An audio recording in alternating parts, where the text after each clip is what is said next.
நீங்கள் ஃபேவரட்டாக சாப்பிட்ற பீஸா இருந்ததுக்கான ஒரு காலத்தில் ஊர் மண்ணில் சாப்பிட்டா அதை நான் நம்ப முடியுமா? இதுக்காக நான் சொல்கிற கதையை கேட்குறீங்க. என்னென்னா, இன்று உலகில் மோஸ்ட் பாப்புலராக இருக்கிறது என்னென்னு தெரியுமா? அது பீஸா தான். ஆனால் இந்த ஃபுட் இப்படி ஸ்டார்ட் ஆனதுன்னு தெரியுமா? இது ஒரு சிம்பிள் போர் மக்கள் தான் சாப்பிடப்பட்டாங்க. அடுத்து இது இட்டாலியில் பீஸா நேபாள் பகுதியில் தான் உருவாக்கப்பட்டுச்சு. அங்கே உருவாக்கப்பட்டுச்சு 18th செஞ்சுரியில் எப்படின்னா 18th செஞ்சுரியில் போர் மக்கள் மட்டும் சாப்பிட்டாங்க. ஏன் சாப்பிட்டாங்கன்னா அது ஈஸியாக மேக் பண்ணுற மாதிரி இருந்துச்சு. ஒன்று ப்ரெட்டு ஆயில் யூஸ் பண்ணி மேக் பண்ணுற மாதிரி இருந்தனால போர் மக்கள் சாப்பிட்டாங்க அதிகமாக.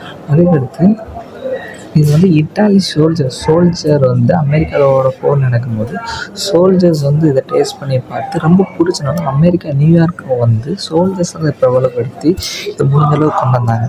அதுக்கடுத்து நம்ம என்ன முக்கியமாக அதை பார்க்கணுன்னா, இப்போ இந்த பீஸா எல்லா கண்ட்ரிலேயும் கிடைக்கிது. எல்லாம் டிஃப்ரெண்ட் ஸ்டைலில் இருக்குது. என்ன டிஃப்ரெண்ட்? சீஸ் பீஸா, கார்லிக் பீஸா, ஆனியன் பீஸா, இந்த மாதிரி நல்ல அதிகமான பீஸாவில் கூட கிடைக்கிது. அதே மாதிரி ஒரு சிம்பிள் வேர்ட் ஆரம்பித்த பீஸா இன்று மில்லியன் டாலர்ஸ் யூஸ் ஆகுது. மில்லியன் டாலர்ஸ் யூஸ் ஆகுது. யூஎஸ் டாலர்ஸ் அதிகமாக எல்லாருமே அதிகமாக தான் யூஸ் பண்ணுறாங்க. சரிவா? அடுத்த வீடியோவில் உங்களுக்கு என்ன வேணும்னு சொல்லுங்கள். இது ஒரு சிம்பிள் பிரெட் டிஷ் தான் ஆரம்பித்தது.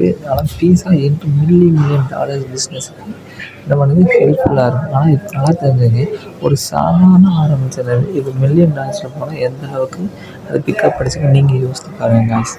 அடுத்து இந்த 3 இன்ட்ரெஸ்டிங் வீடியோக்கு நம்ம சப்ஸ்கிரைப் பண்ணிடுங்க.